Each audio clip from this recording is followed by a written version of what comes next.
Salam dalam Kristus. Tahun ini Panti Wedahana genap berumur 43 tahun. Bersyukur pada Tuhan yang telah menyertai Panti Wedahana ini berkat dukungan Ibu, Bapak, Majelis Jemaat, Klasis, dan Sinode Wilayah GKI, baik berupa pelayanan, ibadah, dukungan dana, dan juga doa-doa. Dalam kesempatan ini, kami ingin menyampaikan pula bahwa Paviliun Anugerah sudah siap dihuni. Mohon dukungan Ibu Bapak agar Panti Wedahana dapat memberikan yang terbaik bagi para lansia. Berikut perkembangan Panti Wedahana.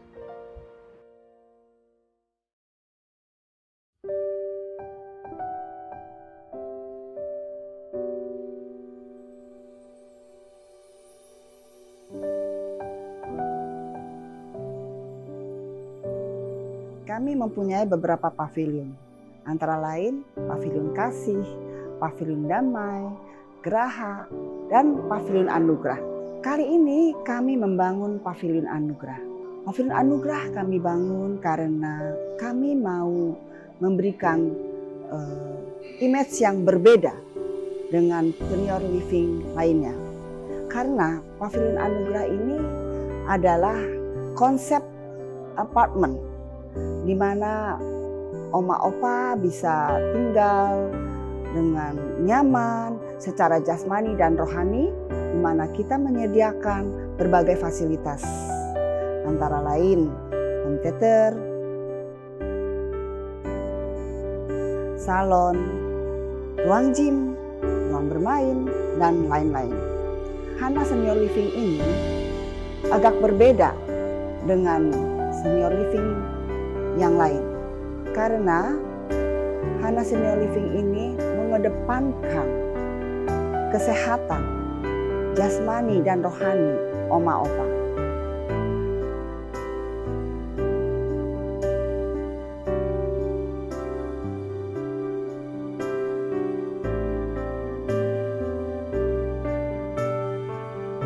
Yang akan menghuni di Panti Wedahana, jangan ragu-ragu lagi, karena kami sudah menyediakan segala fasilitas, begitu pula kebutuhan daripada jasmani, rohani yang dilengkapi dengan bermacam-macam kegiatan. Pagi-pagi kita akan adakan doa pagi, hampir setiap pagi. Begitu pula untuk kebutuhan fisik, kesegaran, tiap pagi, tiap satu minggu ada kan 2-3 kali senam pagi, jalan pagi di tempat yang sudah disediakan di Taman Eden yang begitu cantik. Untuk menghibur opa-oma yang setiap hari menonton TV, kami juga menyediakan di sini adalah home theater. Kebutuhan untuk mempersolek kita sediakan juga salon. Begitu pula untuk kebutuhan kesehatan diadakan terapi, untuk belanja supaya opa-oma tidak keluar daripada kawasan sudah disediakan Hana Mart. Visi Hana Senior Living adalah menjadi mitra Kristus, mewujudkan damai sejahtera di Panti Werda. Sedangkan misi kami adalah memberi pelayanan terbaik, merawat dan melayani para senior agar bahagia, sehat, sejahtera dalam menikmati usia senja. Bersama ini kami mengundang para senior untuk bersama-sama bergabung dengan kami menikmati lansia yang aktif dan produktif.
Selamat pagi Bapak Ibu yang dikasihi Tuhan Yesus Kristus. Selamat datang dan selamat beribadah di GKI Gading Indah. Sebelum ibadah dimulai, ada beberapa pokok warta yang perlu menjadi perhatian kita bersama. Yang pertama, berita duka cita. Telah berpulang ke rumah Bapa di sorga Ibu Maria Angela pada usia 32 tahun pada hari Selasa, tanggal 14 Maret 2023 pukul 21.21 WIB. Istri dari Bapak Andrew Giovanni Pandega, anggota GKI Gading Indah. Mama dari Saudara Axel Jeremy Pandega. Jenazah telah dikremasikan pada hari Jumat 17 Maret 2023 di Krematorium Carolus. Kiranya kekuatan dan penghiburan dari Tuhan Yesus senantiasa menaungi keluarga yang ditinggalkan. Yang kedua, seminar Christian Parenting pendampingan anak pasca pandemi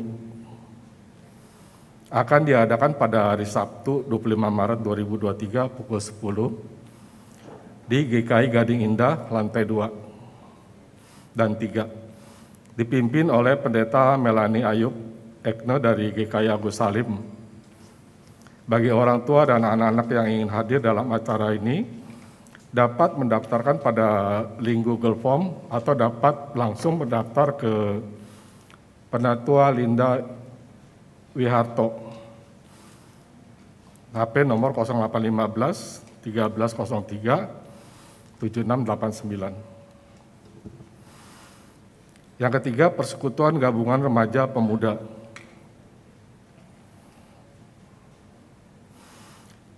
Ini petir bukan sembarang petir. Hari ini mengetir karena kamu berpikir, apakah ini aku dan harus selalu aku. Mengajak teman-teman pemuda remaja untuk hadir dalam acara Bible Discussion Singing Sharing Meeting atau BDSM pada Sabtu 25 Maret 2023 jam 5 sore dengan tema Surat Izin Mengenalmu. Yang keempat, GI Sehat. Tentunya mau ajak teman-teman remaja dan pemuda untuk sehat bareng. Karena kita percaya dalam tubuh yang sehat terdapat jiwa yang kuat. Ayo teman-teman remaja dan pemuda, ditunggu kehadirannya hari Minggu 26 Maret 2023. Jam 4 sore di lapangan futsal Penabur Internasional. Jangan lupa bawa botol minum dan baju ganti ya. Kelima, peneguhan penatua masa pelayanan April 2023 sampai dengan Maret 2026. Akan diselenggarakan pada hari Minggu, tanggal 26 Maret 2023 pukul 9, dilayani oleh Pendeta Roni Nathanael. Penatua yang akan mengakhiri masa pelayanan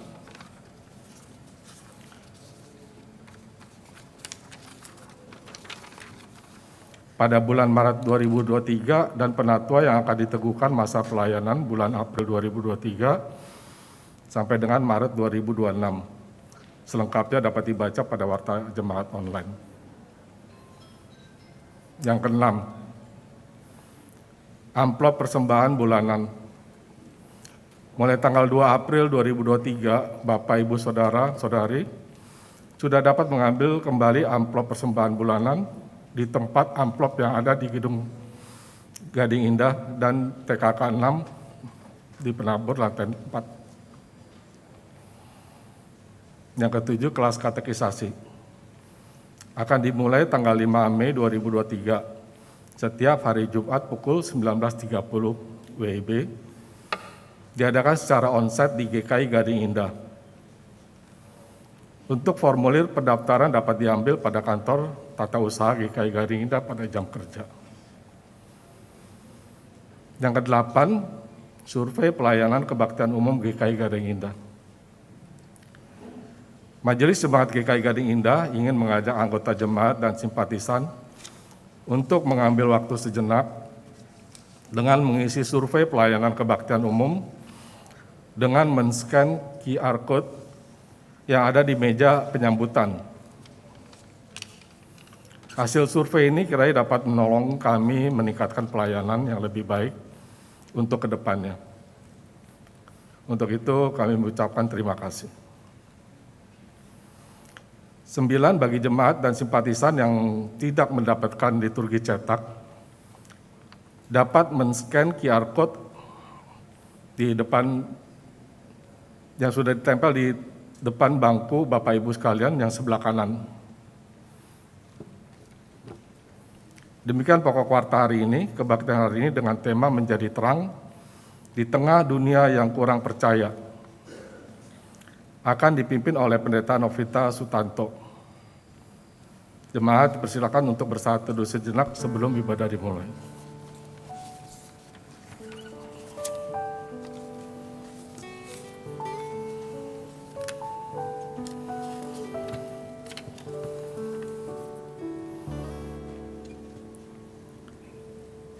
Mari kita memasuki Minggu Prapaskah 4 dengan menyalakan sebuah lilin, sulu yang menuntut langkah kita menjalani pertobatan dan penyangkalan diri.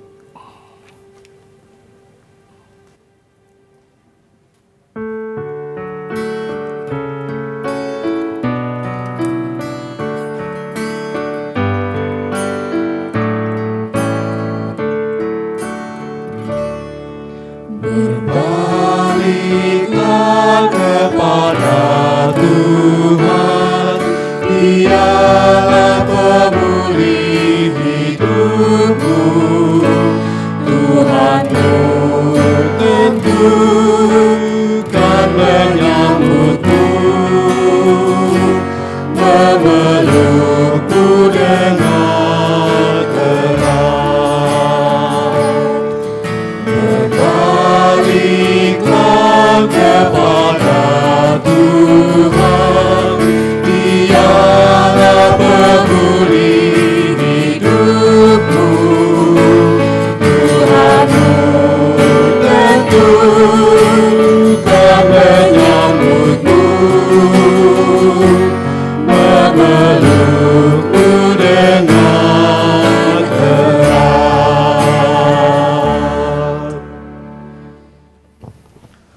Tuhan adalah terangku dan keselamatanku. Tuhan adalah benteng hidupku. Terhadap siapakah aku harus gemetar?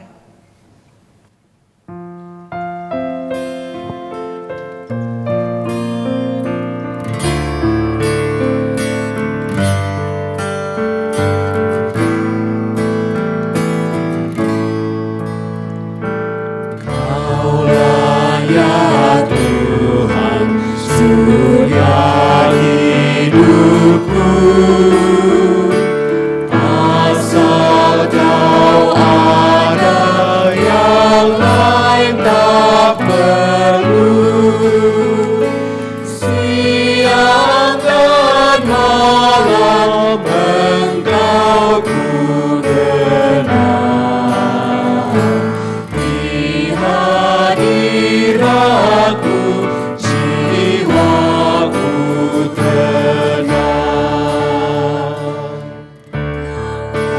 Bagiku tempat berteduh,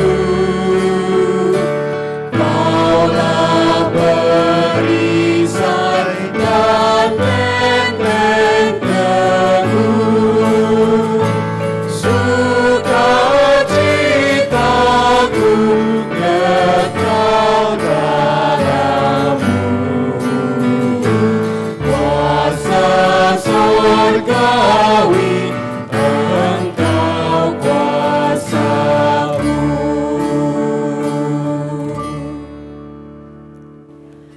Umat yang dikasihi Tuhan, kita bersama beribadah pada saat ini, biarlah kita menyatakan bahwa pertolongan kita adalah dalam nama Tuhan yang menjadikan langit dan bumi. Amin, amin, amin.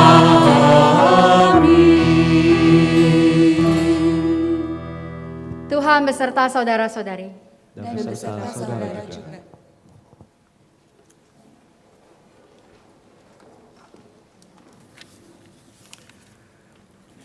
Umat yang terkasih, bila kita mencermati dinamika situasi yang ada di dunia ini dari waktu ke waktu, kita melihat semakin besarnya kebutuhan pemulihan bagi dunia ini. Namun bersamaan dengan kebutuhan pemulihan tersebut, kita juga diperhadapkan dengan banyaknya ketidakpastian di dalam kehidupan. Bagaimana kita merespon keadaan dunia ini? Bagaimanakah kita memberi dampak kepada lingkungan agar mampu menyikapi kondisi ini? Sudahkah kita mengarahkan pandangan kepada Sang Terang yang selalu menuntun dan memberikan arah bagi kehidupan yang kita jalani dalam situasi yang kita alami? Sudahkah kita beriman kepada Sang Terang? Sudahkah kita menjadi terang bagi dunia? Sebagai manusia berdosa, kita harus mengakui bahwa jangankan menjadi terang, terkadang iman kita pun goyah saat melihat problematika yang terjadi di dalam dunia ini. Mari memohon ampun atas kesalahan kita. Kita hening sejenak. Mari kita berdoa. Ya Allah, kami datang dengan penyesalan atas dosa-dosa kami. Ketika kami menghadapi kompleksnya kehidupan, kami lebih dahulu bersikap pesimis daripada beriman kepadamu. Ketika kami menghadapi problema kehidupan, kadang kami hanya fokus pada masalah yang dihadapi, tanpa menghiraukan suara pertolongan darimu. Ketika sesama kami goyah imannya, kami pun ikut goyah. Ya Roh Kudus, mampukan kami memiliki iman yang kuat, agar kami bisa memberi dampak yang baik dimanapun kami berada. Amin.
Bagi kita yang mengakui segala dosa dan kesalahan, Allah Sang Maha Kasih mengampuni segala kesalahan kita dan memberikan terang kehidupan kepada kita. Efesus 5 ayat 8 menyatakan, memang dahulu kamu adalah kegelapan, tetapi sekarang kamu adalah terang di dalam Tuhan. Sebab itu hiduplah sebagai anak-anak terang. Di dalam Kristus engkau telah diampuni. Damai Kristus bagimu. Damai Kristus bagimu juga.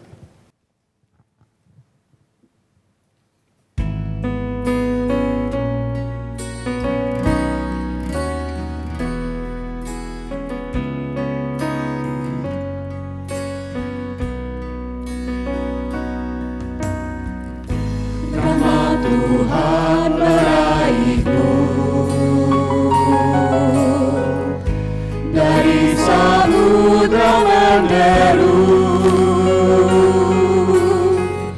ku ditaruh di tempat aman, Tuhanlah keselamatanku. Tak ku gentar masa derang, kuasa-Nya akan menopangku.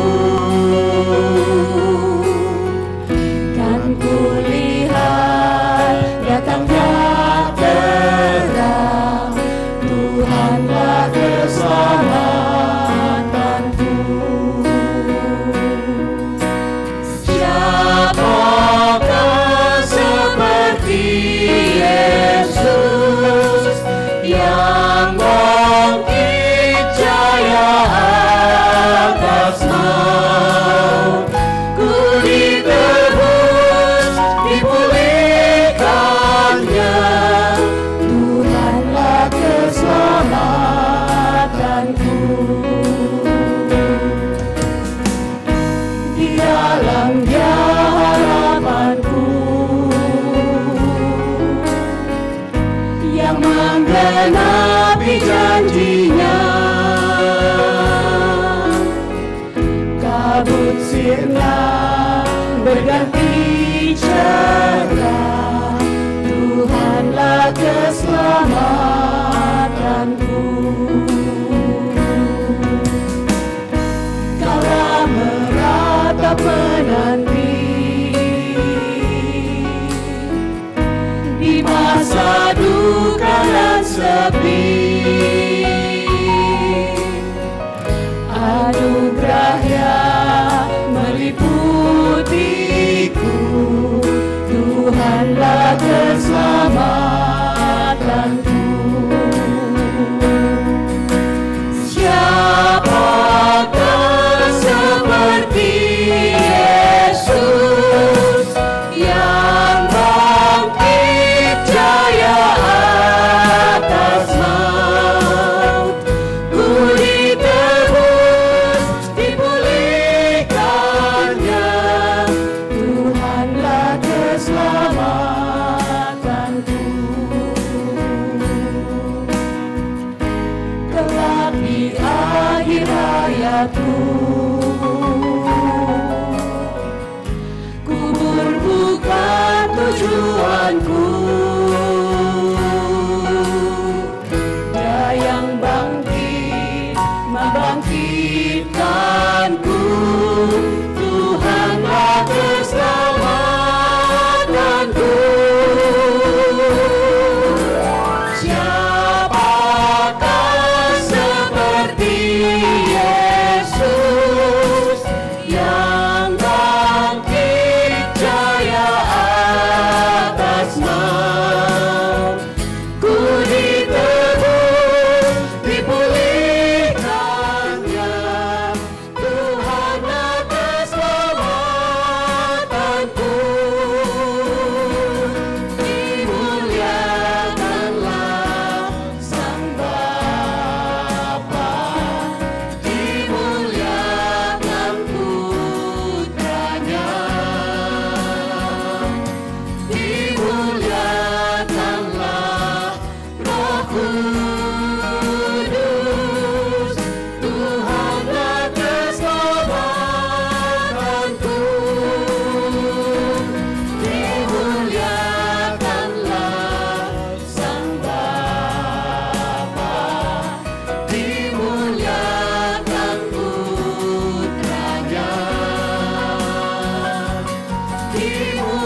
Mari kita berdoa. Tuhan yang Maha Kasih, biarlah kami menjadi orang-orang yang bergembira karena Engkau adalah Tuhan yang menjadi juru selamat kami, yang mengasihi kami, memanggil kami menjadi anak-anak-Mu, dan bahkan Engkau memberkati kami. Tuhan, saat ini kami akan membuka Alkitab, juga membuka telinga kami untuk mendengarkan ayat demi ayat dibacakan. Biarlah kami juga membuka hati dan pikiran kami untuk firman-Mu, sehingga apa yang digaungkan di dalam ruang ibadah ini menjadi pedoman, terang, suluh bagi langkah kehidupan kami dalam keseharian, bahwa kami menjadi umat yang bersedia melakukan firman-Mu dalam kehidupan kami sehari-hari. Bersabdalah Tuhan, bersabdalah, kami siap mendengar. Dalam nama Tuhan Yesus kami berdoa. Amin.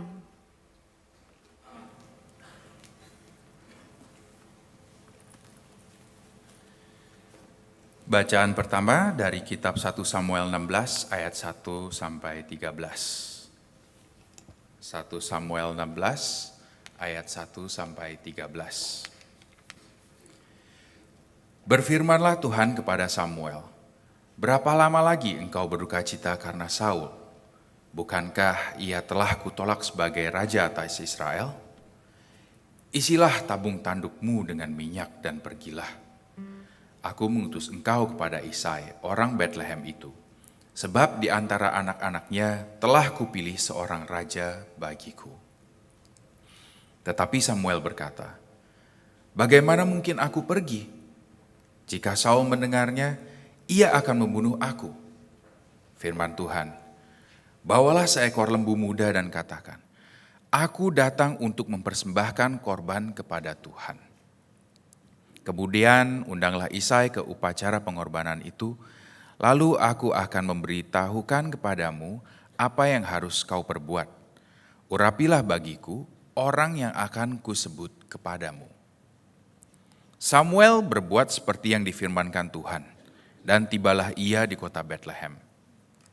Para tua-tua di kota itu datang mendapatkannya dengan gemetar dan berkata, "Adakah kedatanganmu ini membawa selamat?"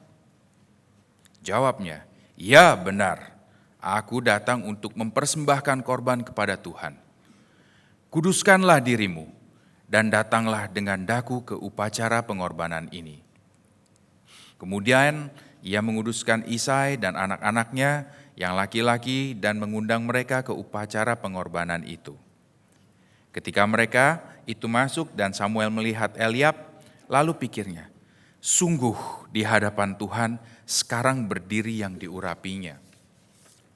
Tetapi berfirmanlah Tuhan kepada Samuel, "Janganlah pandang parasnya atau perawakannya yang tinggi, sebab aku telah menolaknya. Bukan yang dilihat manusia yang dilihat Allah.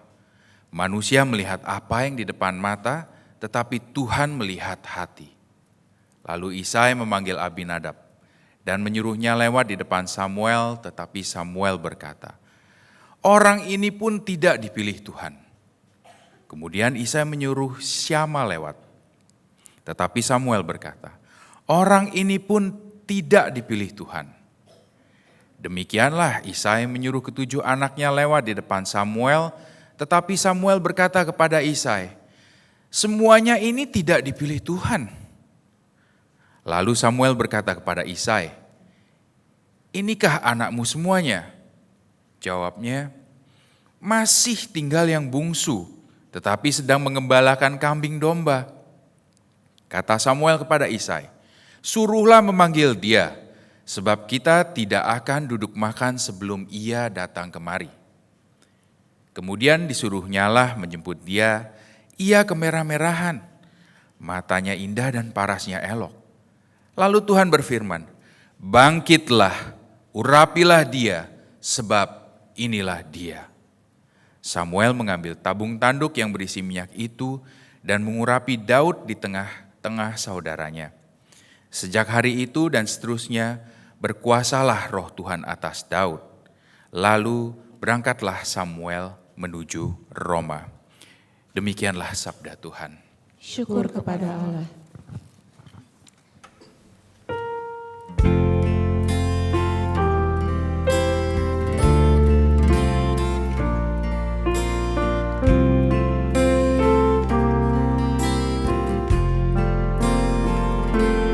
Kau Tuhan adalah gembalaku yang baik. Ku takkan kekurangan, sebab Kau besertaku. Kau Tuhan adalah gembalaku yang baik. Ku tak akan kekurangan, sebab Kau besertaku.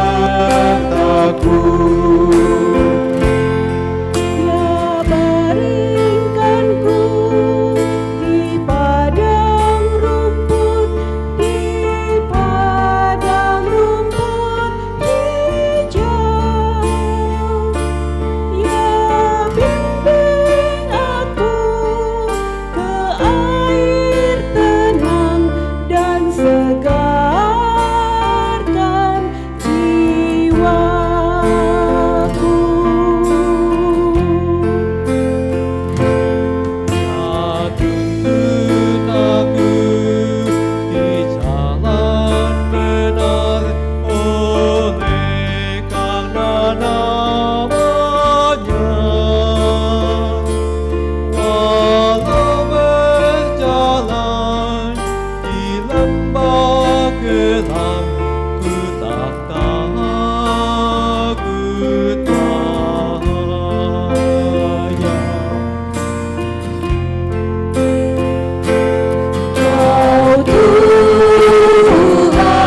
adalah gembalaku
yang baik.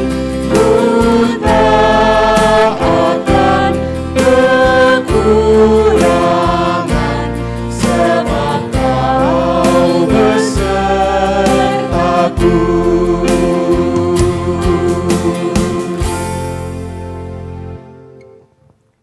Bacaan kedua berasal dari surat Efesus 5 ayat 8 sampai 14.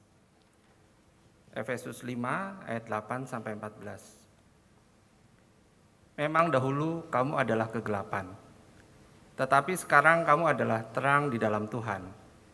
Sebab itu, hiduplah sebagai anak-anak terang. Karena terang hanya berbuahkan kebaikan dan keadilan dan kebenaran. Dan ujilah apa yang berkenan kepada Tuhan.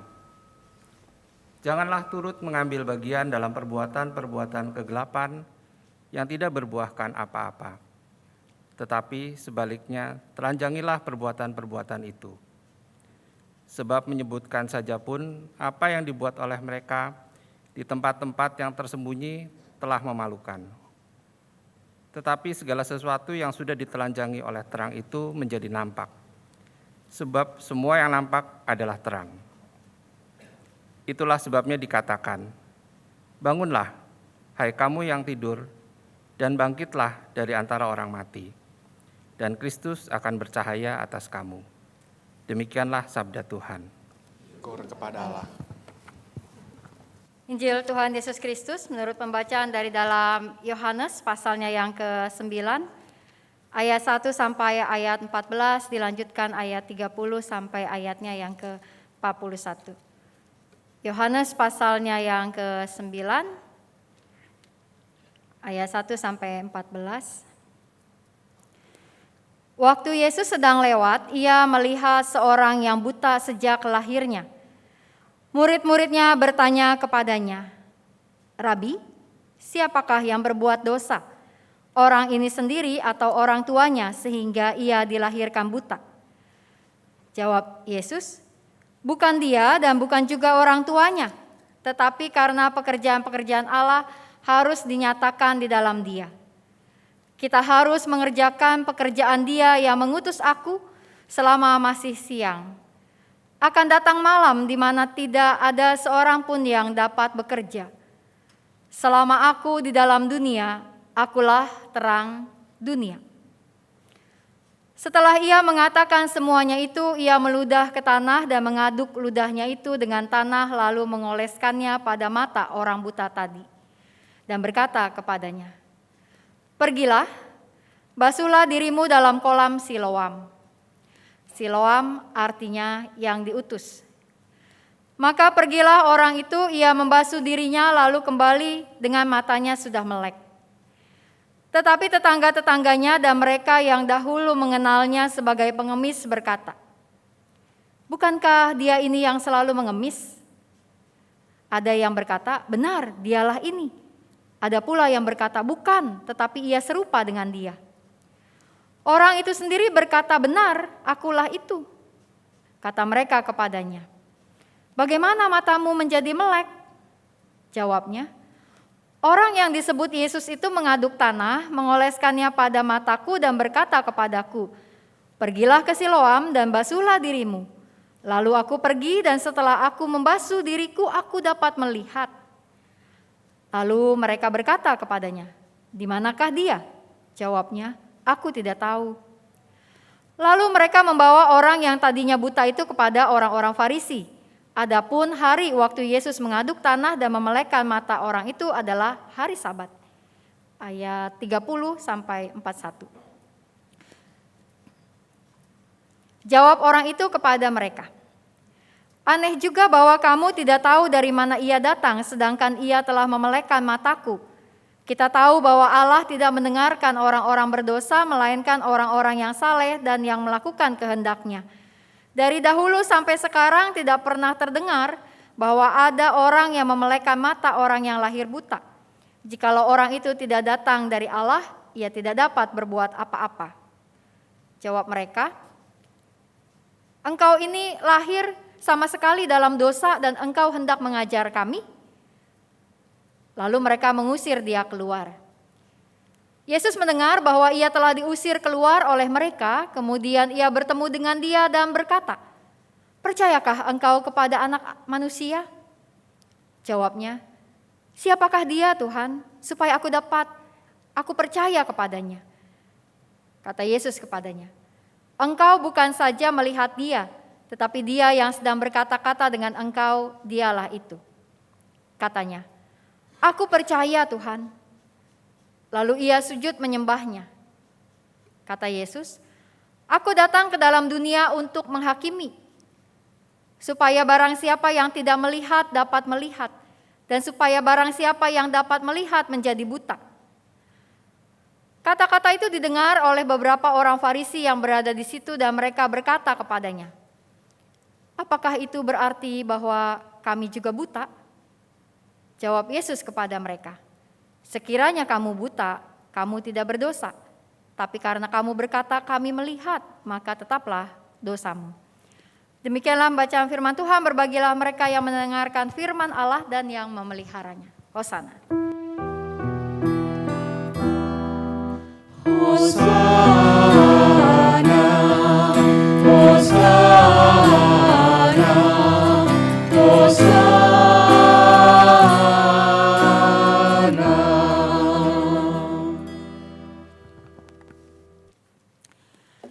Ibu, Bapak, saudara-saudari yang dikasihi Tuhan, jika mengikuti berita-berita di media massa atau bahkan juga di media sosial, mungkin kita tahu ada kasus yang viral pada saat ini mengenai kasus narkoba dengan persidangan yang berjalan.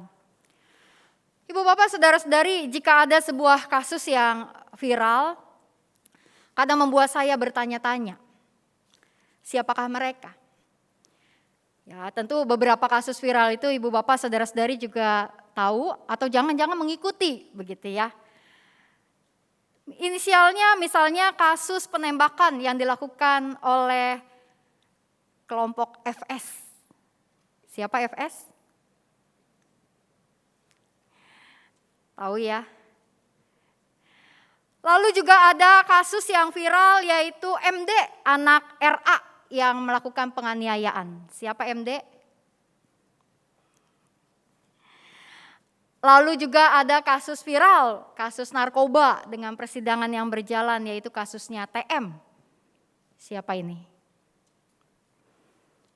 Beberapa tahu dan rasanya kedengeran ngejawab gitu ya. Beberapa mungkin ngejawabnya dalam hati, beberapa mungkin nggak tahu. Kalau nggak tahu googling ya Ibu Bapak, atau jangan diikutin lah ya, jadi makin pusing gitu ya. Nah, Ibu Bapak, saudara-saudari, ketika ada kasus, kalau dikatakan kasus berarti kan kejadian yang buruk gitu ya, kejadian yang tidak baik. Saya tidak akan berbicara tentang kasus-kasusnya mereka, tetapi bahwa terkadang ketika ada kejadian viral yang buruk gitu ya, ketika ada satu peristiwa yang menjadi kasus, maka saya menjadi penasaran lalu kemudian mencari tahu agamanya apa sih nih orang. Googling tuh ya, agamanya TM, agamanya FS. Gitu. Lalu kemudian menjadi sedikit lega, sedikit, kalau ternyata bukan Kristen. Bukan Kristen, oke lah. Bukan karena bersyukur, oh orang agama lain jahat, seneng karena itu, bukan. Gitu. Tapi lega setidaknya gak terlalu jadi batu sandungan lah orang Kristen nih, kita ini gitu ya. Tetapi tentu akan menjadi satu hal yang berat bagi saya sebagai seorang pendeta walaupun bukan jemaat GKI. Kalau ternyata ya elah Kristen. Jadi batu sandungan. Karena bukan hanya soal agama, bukan hanya soal kekristenan, tetapi nama Tuhan kita yang dipertaruhkan.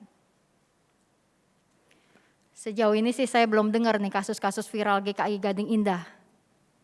Gak ada ya, jangan bikin kasus Ibu Bapak, kasihanilah. Bukan kasihanilah kami sebagai pendeta dan penatua gitu ya. Tapi kasihanilah nama Tuhan kita. Kalau ada yang lagi berpikir untuk melakukan sesuatu yang buruk, semoga khotbah hari ini menegur kita. Memangkah bukan hal itu yang bisa terjadi? Bahwa ketika kita melihat realitas orang-orang yang melakukan kejahatan, hal-hal buruk, mereka yang melakukan ketidakadilan, mereka yang melakukan kekerasan, mereka yang melakukan penganiayaan, ada ternyata di antara mereka orang-orang Kristen. Bahkan ada orang-orang Kristen yang berbuat jahat di luar gereja, juga di dalam gereja. Orang-orang Kristen yang tahu bahwa kita punya tugas dan panggilan untuk memuliakan nama Tuhan kita. Orang-orang yang Kristen yang tahu dan bahkan mungkin sangat tahu, paham, hidupnya dipanggil untuk hidup dalam kasih Tuhan. Dan karena menjadi sebuah pergumulan bagi kita untuk melihat apa yang menjadi tujuan hidup yang Tuhan mau berikan kepada kita di dalam dunia ini. Begitu pula ketika kita melihat ada orang-orang Kristen di sekitar kita yang melakukan kejahatan. Apa yang menjadi respon kita? Apatis, pesimis, biar aja lah urusannya dia. Bukan keluarga kita lah. Atau kalaupun keluarga kita ya masih saudara ipar lah. Ataupun kalau keluarga kandung ya emang udah dari dulu orangnya kayak begitulah. Apatis. Lalu membiarkan hal itu terjadi.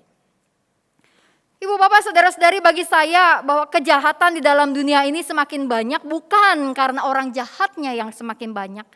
Tapi ketika orang-orang baik berhenti melakukan kebaikan, berdiam diri, pesimis, apatis, cuek dengan berbagai kejahatan yang terjadi di sekitar. Tidak melakukan apapun.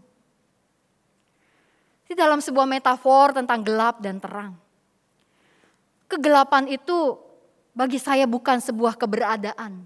Terang yang adalah sebuah keberadaan. Dan gelap adalah ketika keberadaan terang tidak ada di dalamnya. Menghadirkan terang Tuhan di dalam kehidupan kita dan bahkan menjadikan diri kita sebagai terang. Itulah yang menjadi panggilan kita di dalam dunia ini. Jika kita berbicara tentang Alkitab, ibu bapak, saudara-saudari, Alkitab menggunakan begitu banyak metafor, simbol, lambang tentang terang.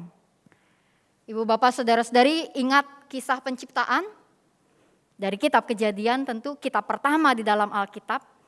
Kita bisa buka ibu bapak, saudara-saudari, dari Kejadian pasal yang pertama. Ketika Tuhan menciptakan dunia ini dalam kesaksian kitab Kejadian, kitab pertama di dalam Alkitab, apa ciptaan yang paling pertama ibu bapak? Apa hal pertama yang diciptakan oleh Tuhan ketika membentuk kehidupan ini, alam semesta ini? Apa? Terang.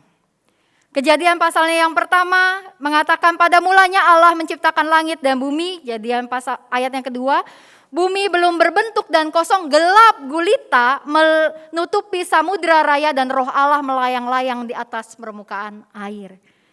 Kitab Kejadian menggambarkan bahwa pada mulanya alam semesta ini adalah kegelapan, gelap gulita. Tetapi Allah ada, Dia adalah Allah yang kekal, Allah yang awal dan akhir, Allah yang abadi. Allah ada, tidak ada kegelapan yang dapat menutupi terang Allah.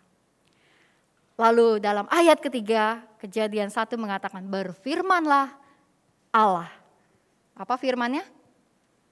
Jadilah terang. Lalu terang itu jadi. Kitab Kejadian di awal menceritakan bahwa Allah menciptakan terang. Bahwa keberadaan Allah di dalam alam semesta ini, bahwa rencana Allah buat dunia ini adalah ketika dunia ini berada, berjalan di dalam terang yang Tuhan berikan. Dan ada begitu banyak kemudian bicara tentang terang di dalam Alkitab, bahkan sampai akhir Alkitab. Kitab Wahyu, kita buka ibu bapak sekarang kitab terakhir dari dalam Alkitab. Wahyu, pasalnya yang terakhir, pasalnya yang ke-22, 21 dan 22.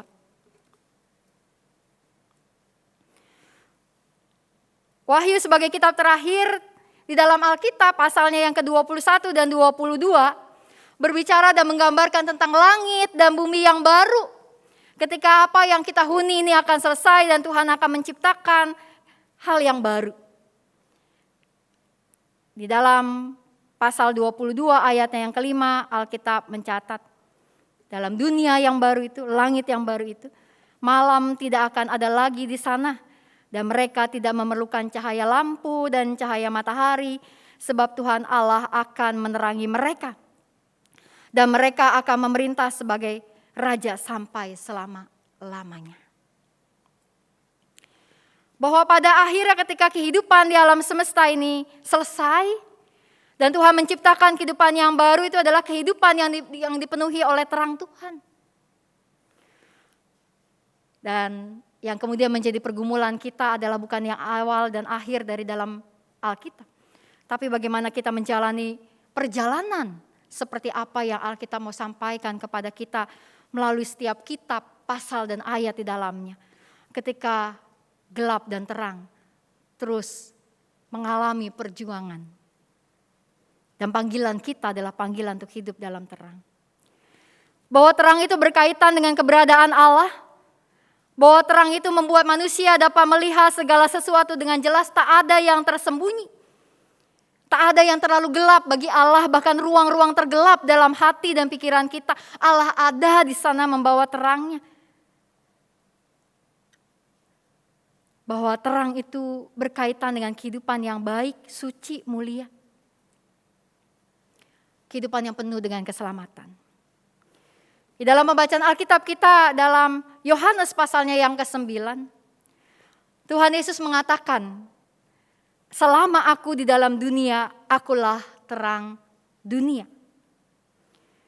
Di dalam ibadah, ibu bapak saudara-saudari, di hari Minggu secara khususnya, kita biasa menyalakan lilin putih. Ya, kalau lagi masa Prapaskah ini ditambah dengan lilin-lilin ungu begitu ya. Lilin putih adalah lilin Kristus, secara liturgisnya disebut sebagai seperti itu. Lilin Kristus yang menyimbolkan kehadiran Kristus yang membawa terang. Bukan hanya pada saat Natal saja gitu ya. Kristus sebagai terang itu kita rayakan dalam Prapaskah, bahkan di dalam setiap minggu-minggu ibadah kita menyalakan lilin Kristus, mengingatkan bahwa Kristus itu adalah sang terang dalam kehidupan kita. Selama aku di dalam dunia, akulah terang dunia, kata Tuhan Yesus. Dan Yesus Kristus sebagai manusia kemudian disalibkan, mati, bangkit, naik ke sorga. Di dalam Injil Matius pasalnya yang kelima ayat yang ke-14, ibu bapak saudara-saudari, Tuhan Yesus juga berkata, kamu adalah terang dunia. Kota yang terletak di atas gunung tidak mungkin tersembunyi. Bahwa selama ada kehadiran Yesus Kristus di dalam dunia yang hanya 33 tahun, 2000-an tahun yang lalu, dia adalah terang dunia. Ketika Yesus Kristus naik ke sorga, setiap kita dipercaya untuk menjadi terang-terang Tuhan dalam kehidupan kita. Di dalam Efesus pasalnya yang kelima ayatnya yang ke-8 di dalam pembacaan kedua kita tadi, Alkitab mengatakan bahwa memang dahulu kamu adalah kegelapan, tetapi sekarang kamu adalah terang di dalam Tuhan. Sebab itu hiduplah sebagai anak-anak terang. Juga dikatakan terang hanya berbuahkan kebaikan, keadilan, dan kebenaran. Baik, adil, dan benar. Itu yang menjadi panggilan kita. Untuk hidup dalam kebaikan, keadilan, dan kebenaran yang Tuhan ajarkan kepada kita. Mungkin dunia ini bisa melakukan kegelapan dan bahkan melakukan hal-hal yang bisa membuat diri kita menjadi gelap. Dan kita terkadang mungkin ikut terbawa. Terang kita tersembunyi, tertutup oleh gelapnya awan mendung yang orang-orang ciptakan buat kita. Namun kita mau terus mengingat bahwa terang Tuhan ada dalam hidup kita. Saya punya sebuah benda, ibu bapak saudara-saudari. Ini apa ya, lampu-lampuan gitu ya. Berdiri nggak ya? Oh ini nggak rata, sini-sini. Bisa nyala. Ini baterainya udah mau habis nih ibu bapak, tadi di kebaktian 1 juga mati hidup. Seolah-olah nyala terus lagi. Walaupun kecil tapi lumayan juga. Satu kali saya taruh biasanya di sebelah di meja komputer gitu ya, di sebelah. Lalu kemudian satu kali malam-malam gitu ya, saya nyari sesuatu di meja itu lalu males nyalain lampu gitu ya. Geraba-raba iya inget nih punya ini. Terus saya nyalain, ternyata lumayan juga terangnya tuh bisa ini ya, nolong gitu ya. Walaupun mungkin kalau terang begini nggak terlalu kelihatan. Nah, si terang ini tuh kalau di toel-toel dia bisa tetap berdiri.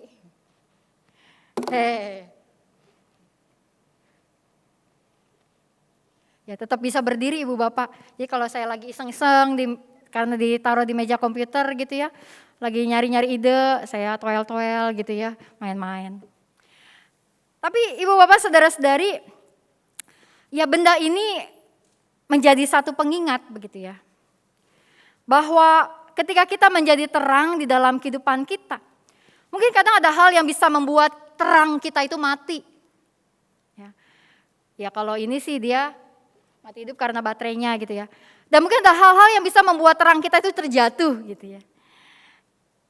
Saya nggak mau jatuhin lah ya, ntar rusak beneran. Tapi bahwa benda ini gitu ya ditoel-toel di ini, tapi tetap bisa kembali kepada posisinya yang semula. Maka kita mau mengingat bahwa ketika kita dipanggil untuk menjadi terang Tuhan, sekecil apapun terang itu, ketika kegelapan datang, maka akan selalu menolong agar kita bisa melihat, sekitar kita bisa melihat dengan jelas apa yang baik, benar, dan adil. Dan benda ini bisa mati karena ya baterainya terbatas. Ini entah gimana, pokoknya dia produknya sekali pakai, nggak bisa diganti, baterainya kayak susah gitu ya. Ya energinya terbatas, powernya bisa habis. Dan saya menghayati bahwa dalam kehidupan kita bersama Tuhan, terang Tuhan itu tidak akan habis. Terang Tuhan itu tidak akan menggelap.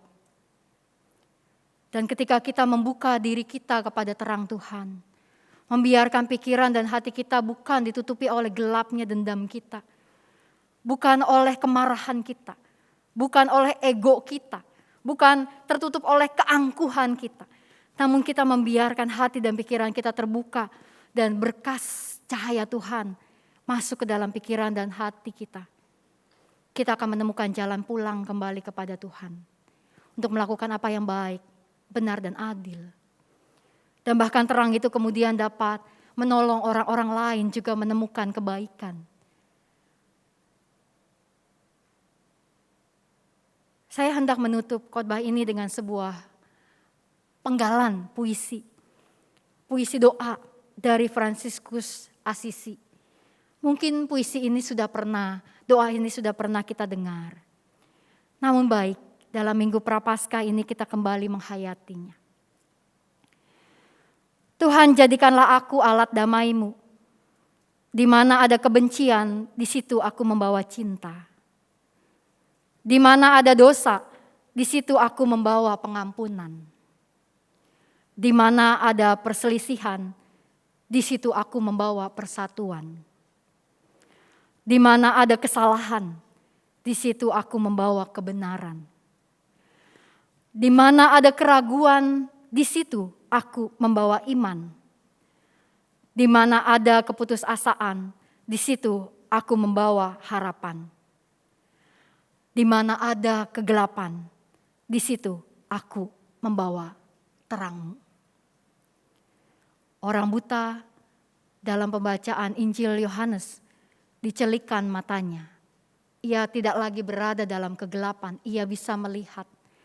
Namun bukan hanya melihat secara harafiah, bahwa ia juga mampu untuk melihat iman, percaya yang Tuhan berikan kepadanya. Di dalam Alkitab bahkan kemudian orang buta itu sampai bersujud menyembah Tuhan dan berkata, "Aku percaya Tuhan." Maka percayalah Ibu Bapak Saudara-saudari, terang Tuhan ada dalam hidup kita, memampukan kita melakukan apa yang baik, adil, dan benar. Tuhan menolong. Amin.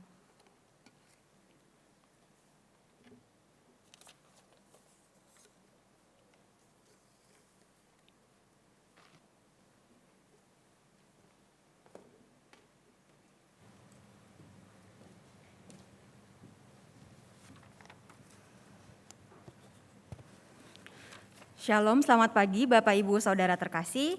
Saya mewakili Panitia Paskah 2023 akan menjelaskan secara singkat tentang aksi penyangkalan diri atau disingkat APD. Ya, jadi APD dalam masa Paskah itu adalah aksi penyangkalan diri, di mana itu adalah sebuah bentuk lain dari puasa yang sudah menjadi tradisi sejak gereja mula-mula setiap memasuki masa Prapaskah. Dulu biasanya umat diajak untuk menahan diri tidak mengkonsumsi daging sampai perayaan Paskah. Nah, tapi kalau sekarang di lingkungan gereja Protestan, bentuk puasanya menjadi beragam. Yang sering dilakukan itu adalah dalam bentuk aksi penyangkalan diri dengan menahan diri dari kesenangan yang biasa kita lakukan dan membutuhkan biaya khusus. Contohnya apa? Misalnya yang hobinya ke kafe, ngopi, atau misalnya setiap hari harus ke salon, catok rambut. Nah, kita bisa melakukan aksi penyangkalan diri dengan menahan kesenangan kita itu. Mari Bapak Ibu kita lihat video sebentar. Hai. Hai. Hai. Hai. Hai. Halo. Halo. Oke, nanti di sini aku bakalan play satu video. Nanti kamu nonton dulu ya, oke?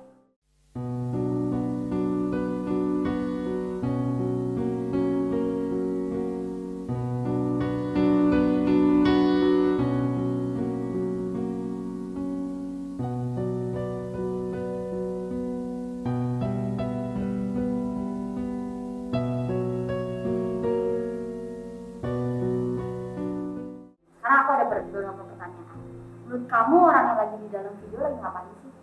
Membuang makanan, mengorek-ngorek makanan dari sampah. Sekolahnya tidak bagus. Perasaan kamu saat melihat video ini itu apa? Sedih. Kasihan. Menjadi menyadari kalau emang kita itu selama ini sudah banyak menyia-nyiakan berkat Tuhan. Kalau sekarang kamu sering jajannya apa sih kalau pergi?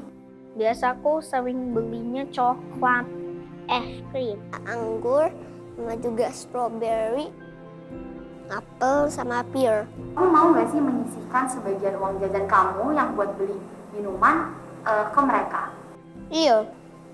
Mau?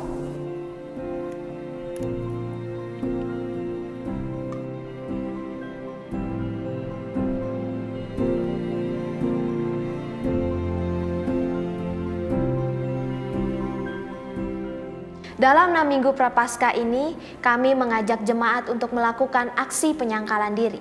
Mari kita berkomitmen mengurangi pengeluaran sehari-hari kita dan mempersembahkannya untuk membantu sesama.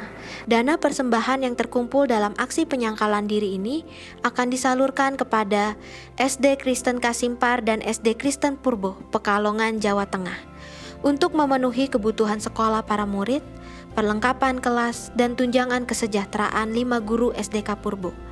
Dan Panti Asuhan Anugerah di Boyolali sedang berjuang menyelesaikan pembangunan lantai 2 asramanya agar anak asuhnya dapat berkegiatan dengan layak dan mendapat predikat baik dalam akreditasinya tahun ini. Kristus telah memberi dirinya untuk kita. Mari kita memberi diri untuk saudara kita dan bersama mereka melangkah pasti bersama Kristus yang bangkit.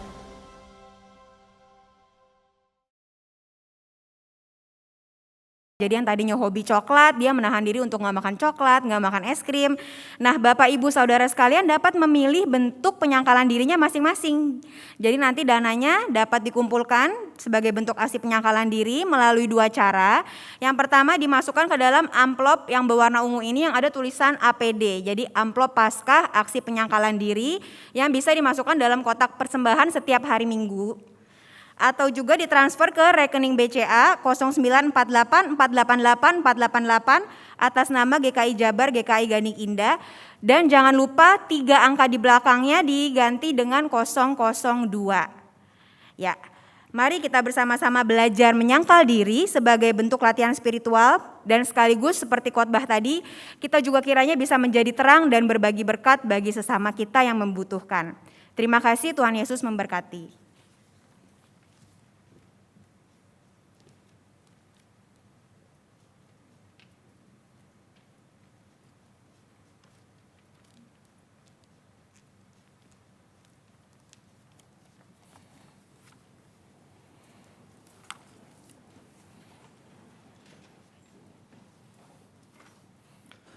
Marilah kita bersama dengan umat Allah di masa lalu, masa kini, dan masa depan, mengingat janji baptisan kita dengan mengikrarkan pengakuan iman rasuli demikian.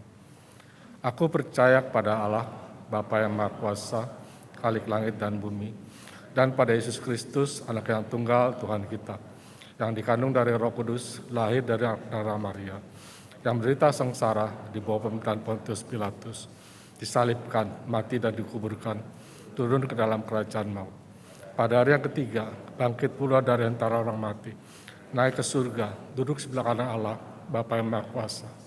Dan dari sana ia akan datang untuk menghakimi orang yang hidup dan yang mati. Aku percaya pada Roh Kudus, gereja yang kudus dan persekutuan orang kudus, pengampunan dosa, kebangkitan orang mati, dan hidup yang kekal. Amin. Silakan duduk.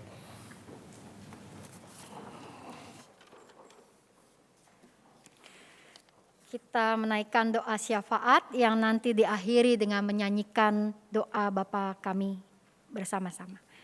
Mari bersyafaat. Tuhan yang Maha Kasih, kami percaya kepadamu, dan biarlah dalam kehidupan kami juga menyatakan melalui perkataan dan perbuatan kami sehari-hari bahwa kami adalah umat yang beriman. Di dalam perjalanan hidup kami, dalam keseharian kami ada banyak tantangan ya Tuhan, yang kadang membuat kami juga menjadi orang-orang yang menggelap dan bahkan juga menjadi batu sandungan. Ampuni kami Tuhan, dan biarlah kami mampu untuk kembali menjadi terang, bersinar bagi sekitar kami, menjadi terang bagi keluarga kami, bagi orang-orang yang mengasihi kami dan kami kasihi, menjadi terang di dalam pekerjaan dan bisnis yang kami tekuni, menjadi terang di dalam studi yang kami jalani, menjadi terang di tengah-tengah masyarakat, menjadi terang di dalam komunitas atau persahabatan kami dengan banyak orang lain, menjadi terang dalam dunia ini. Setiap umat-Mu Tuhan, kami yang ada di sini, umat-Mu yang berada dalam ibadah online, bahkan setiap umat-Mu yang berada di dalam dunia ini, biarlah dimanapun setiap umat-Mu ada, umat-Mu dapat menjadi kesaksian bagi sekitarnya, bersinar, sehingga dapat membawa kebaikan, kebenaran dan keadilan. Kehidupan ini tidak sempurna, kami menyadarinya, namun biarlah kami belajar untuk menjadi lebih sempurna.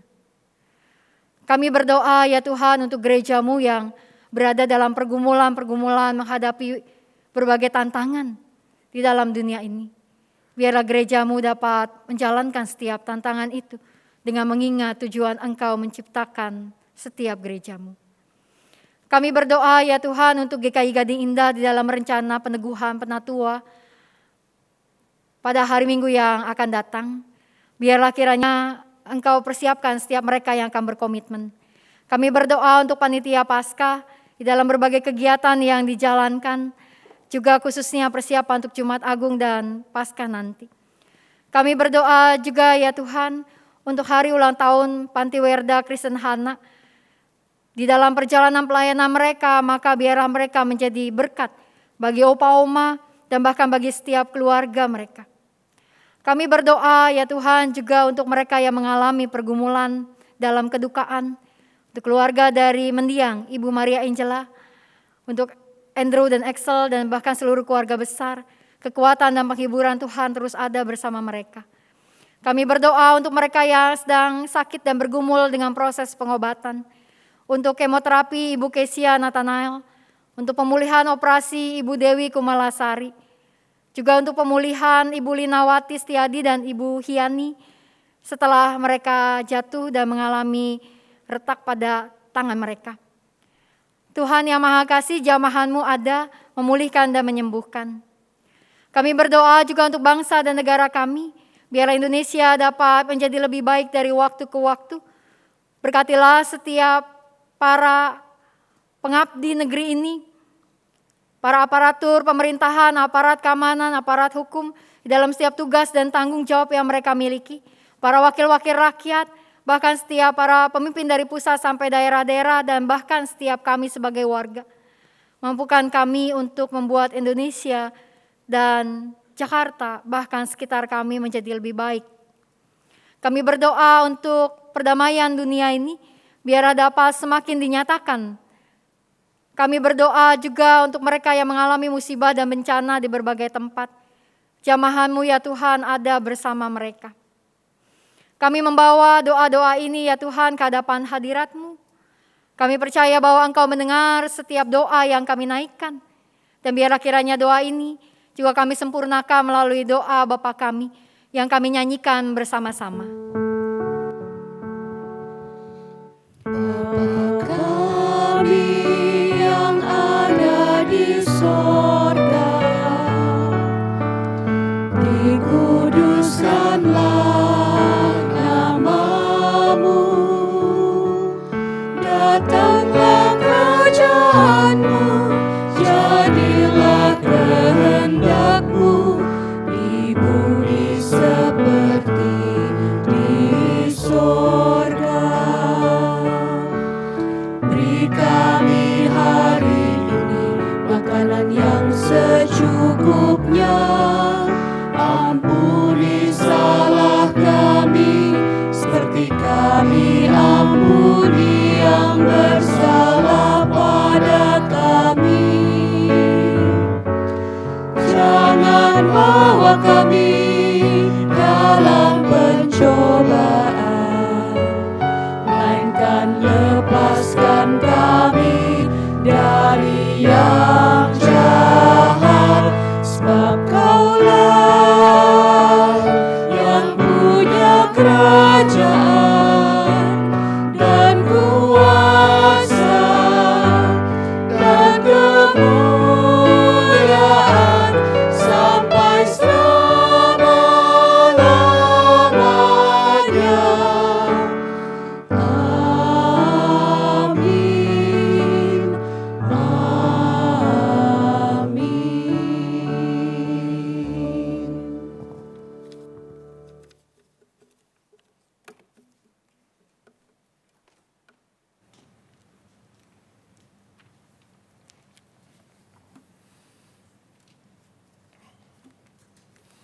Umat yang terkasih, mari kita menyatakan ungkapan syukur kepada Tuhan melalui persembahan. Firman Tuhan dalam Mazmur pasal 4 ayat 6 mengatakan, persembahkanlah korban yang benar dan percayalah kepada Tuhan.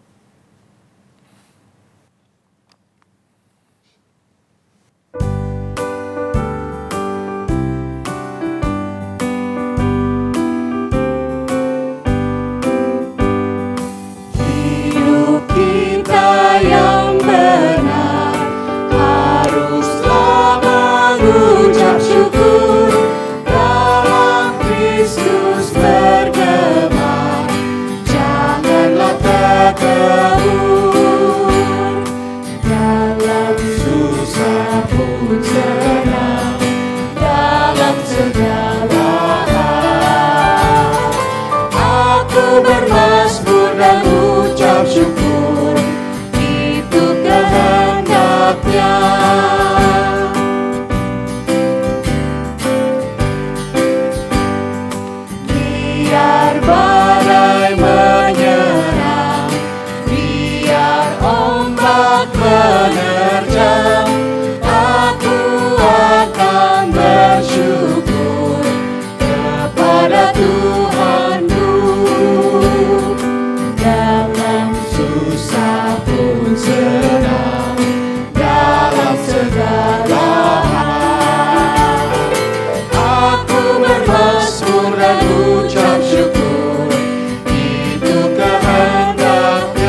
syukurku, Roh Kudus berkuasalah di dalam hidupku.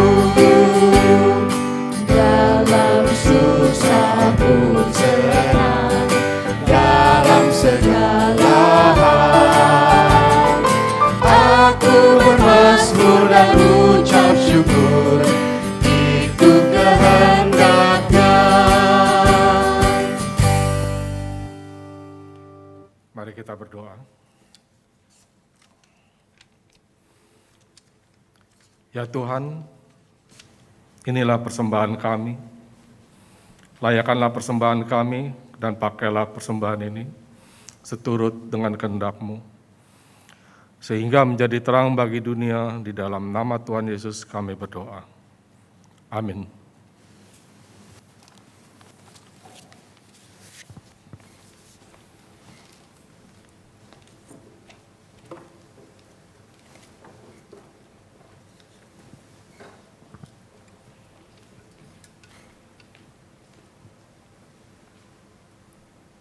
Umat yang terkasih, di tengah dunia yang kurang percaya, karya Allah tetap nyata. Maka kita dipanggil menjadi dutanya untuk mengirimkan pelita Injili.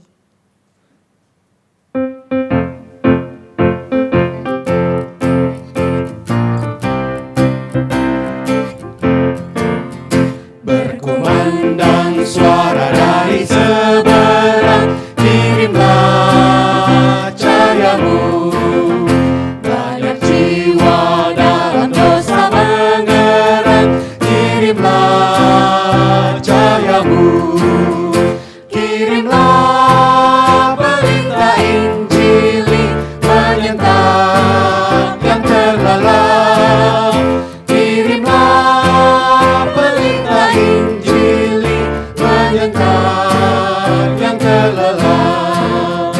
Kita telah dengar cerita dari jauh, kirimlah cahayamu. Bantuanmu berikan, janganlah jemu, kirimlah cahayamu. Kirimlah pelita Injili menyentak yang terlelap. Kirimlah pelita Injili menyentak yang terlelap. Umat Tuhan, kini arahkanlah hatimu kepada Tuhan. Jadilah saksi Kristus. Terpujilah Tuhan. Terimalah berkat Tuhan. Tuhan menjagamu untuk selalu beriman di tengah dunia ini. Tuhan memimpinmu untuk selalu menjadi terang bagi dunia. Tuhan memberkatimu dan melindungimu. Tuhan menyinarimu dengan wajahnya dan memberimu kasih karunia. Tuhan menghadapkan wajahnya kepadamu dan memberimu damai sejahtera.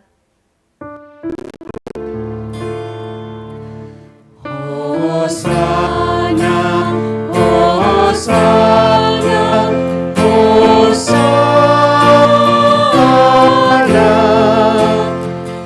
Hosana, Hosana, Hosana, amin.